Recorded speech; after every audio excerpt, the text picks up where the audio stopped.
Alright guys, such a bit here again today. Plenty of stuff to discuss, announcements happening over the last couple of hours or so, and by the time this video goes live, it's also possible that Seattle have announced something potentially related to their branding, also potentially related to their entire team. Rumored to be Karma, Slacked, Octane, Enable, and Apathy, I believe, is rumored to be the squad. So if that's been announced, of course, I'll talk about it tomorrow. More likely that they've announced their branding, which is rumored to be the Seattle Surge. So if that's happened, I'll leave the link to that down in the description box below and also in the pinned comment so you guys can check that out. So yeah, like if you guys enjoyed today's video, subscribe if you are new as always. We've just had an announcement from New York, and also I wanted to talk the majority of today's video about the Call of Duty League more generally, and an announcement we had a few days ago now related to how the league is going to be run, how many events we're going to have, how the entire season really is going to work. Some big news, and I think in my opinion some really good news and some really promising stuff for the season going forwards, as I'm sure you can tell from the title. So these were the brands that have been announced as of earlier today. So the Dallas Empire, the Royal Ravens, and the LA Gorillas. Now I've looked up how to pronounce this because I know that it maybe doesn't sound like it should be pronounced like a normal gorilla, but as far as I can tell on the internet, people seem to just pronounce this like normal, how you would say gorilla. So I'm just going to roll with that, to be honest, but I'm sure you guys might have different opinions down below. So yeah, leave, I guess, all your thoughts there. Maybe it's different for British and American English, I'm not 100% sure. But anyway, so yeah, these have been confirmed. We don't really know any teams for this one yet, but rumoured to be Aches, I believe, Aqua, Decimate, and Saints, I think, with maybe Lacefield and Blaz, those couple of players rumoured, maybe even Parasite on the bench or something. But yeah, as of now, we've just had an announcement from the New York Subliners. I believe you're meant to say Subliners, and they did a minute-long announcement. I will try and play it on screen now. If there's any copyright issues, it will not appear, and I'll leave it linked down below. Pretty good announcement on the whole. It kind of makes sense, right, related to the subway and the whole situation with New York. In my opinion, a questionable logo. Not really sure about the color scheme here and what is even going on. I guess you're going for the target, right, as kind of is mentioned in the video. But yeah, let's see if it works. Competitive Call of Duty. It started here. You gotta keep moving to stay on top of the world. High stakes, big rewards. That's how we do it. And we see it every day. We know there's no dream too big. Nothing we can't accomplish. It's when we focus on what's ours, put it directly in our line of sight, and chase it harder than anyone. That's how we get to the next level. In order to build higher, you have to dig deeper. We're bringing Call of Duty home.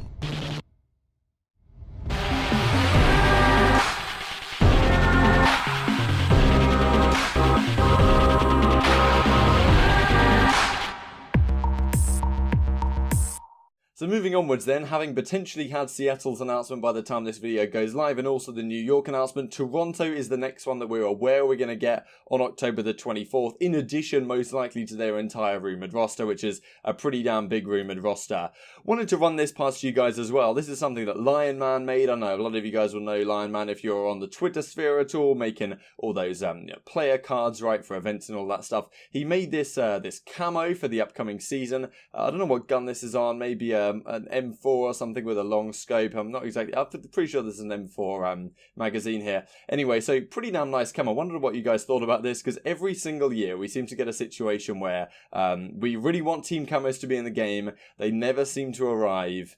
They arrived in Black Ops 3 towards the end. Black Ops 4, it just didn't happen at all, even though a lot of people early in the season in World War II and Black Ops 4 made these prospective camos that people could put on their guns. Dallas Empire, like the color scheme here, you can see the logo. Of course, this wouldn't necessarily work on every single gun in the game, but it's a nice theory, and hopefully this season, given that we are moving to a franchise system, we should, at least with any luck, have some actual camos in the game, which would be very nice and very welcome indeed. Wanted to run this past you guys as well. I'm sure a lot of you guys know Apathy, of course, rumoured to be on this Seattle team at the current time. The best things in life are always not revealed very fast. They come in small packages filled with love and joy. We're so happy to announce the arrival of our baby girl, which is honestly crazy, man. Like, watching these players, like, pro player apathy back in the building. Now he's having a kid. Like, this is just insane stuff, right?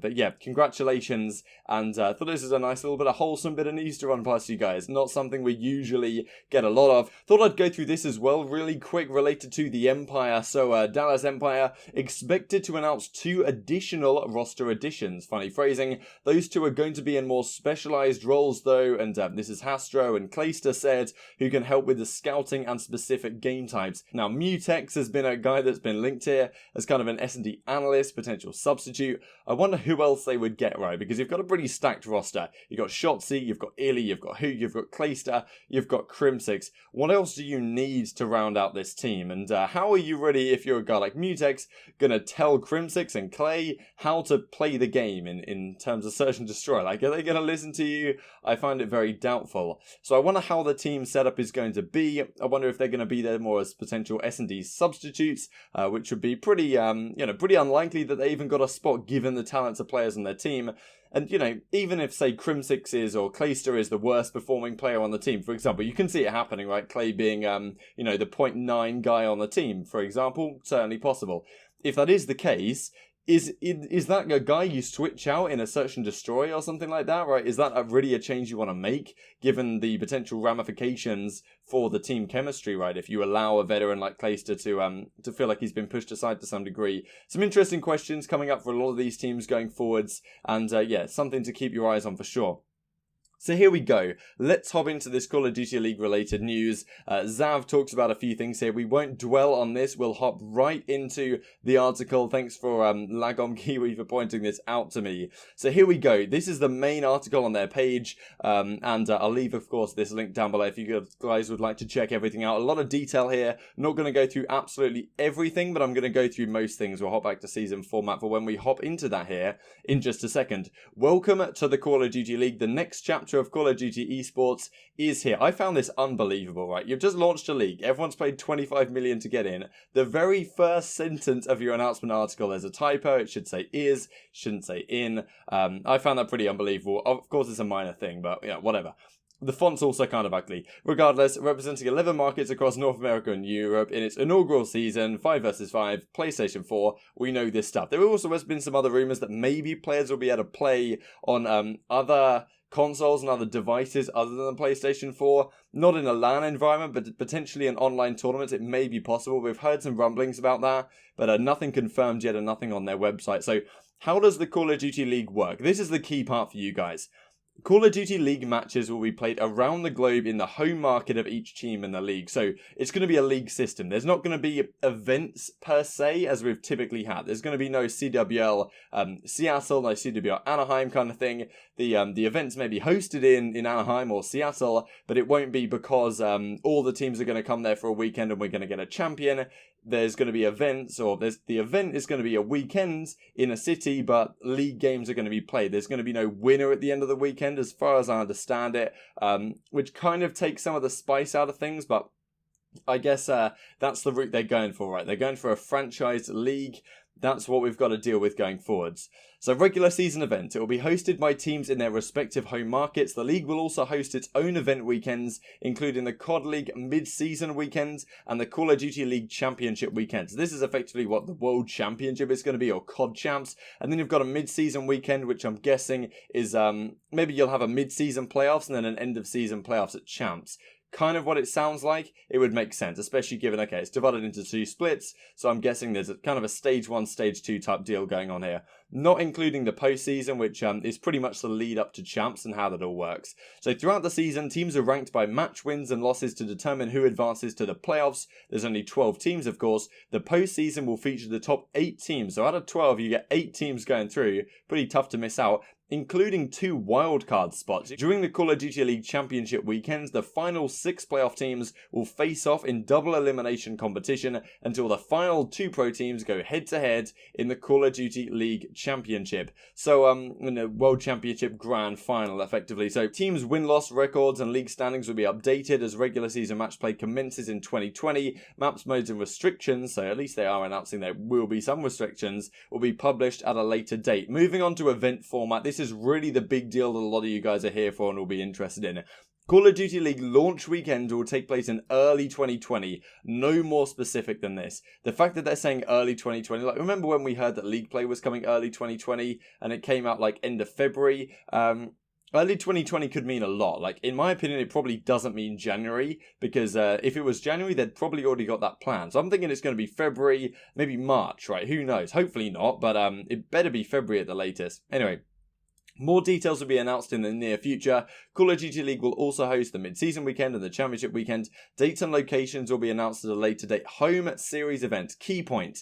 Each team in the CoD League will host 2 home series events in their market, 1 in each split. Each home series weekend will feature multiple pro team matches, including the host city team. Doesn't say that every single team will be flying out for this weekend. Not necessarily flying, could be driving, I don't know, depends where. Especially if it's like Los Angeles and stuff where there's already teams based there. But anyway, like multiple pro team matches, including the host city teams. All host city teams will have the option to host additional events, including amateur bracket open competition, which could be really cool, right? So, and a more detailed schedule will be announced soon. This is a really big deal and a really good thing, to be honest. Yes, we're not getting a championship weekend where at the end of the weekend a winner is announced and you can say that X won CDL London. You're going to have an event in London and in Paris twice in a season. So there's going to be things for home fans to go along to at the very least, watch some Call of Duty at the very least, and enjoy the weekends. But it's not going to be quite as intense as what we've seen in the past. But still, at least there are things to watch, right? All around the world and to go along and attend. So I think it's a pretty good thing on the whole. It's probably as best as we could have hoped for an entire season league, which is effectively what this is going to be. I think they said it's going to be like a 28 week season and like 26 different weekends of action, right?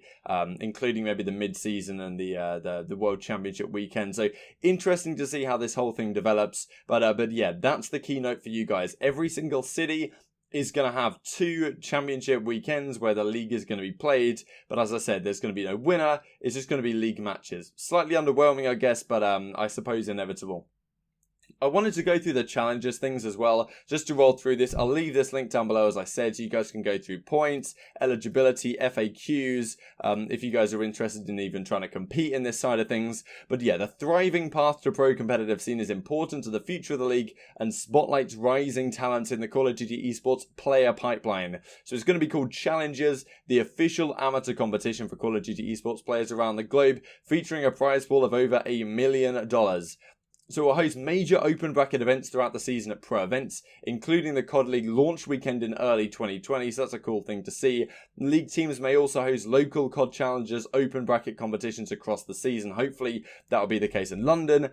Could even put together a tactical RAB team, go along and play, give the boys some funding. Doubtful, but yeah, who knows. CoD Challengers players compete in online and LAN events to collect Challengers points, a system that ranks players individually that when combined with 4 other players helps determine the seeding of teams during competition, as well as travel and accommodations to certain open brackets events. Gameplay settings are based on competition settings, including a PS4 with a controller. In all competition, competing on console with a keyboard and mouse is prohibited.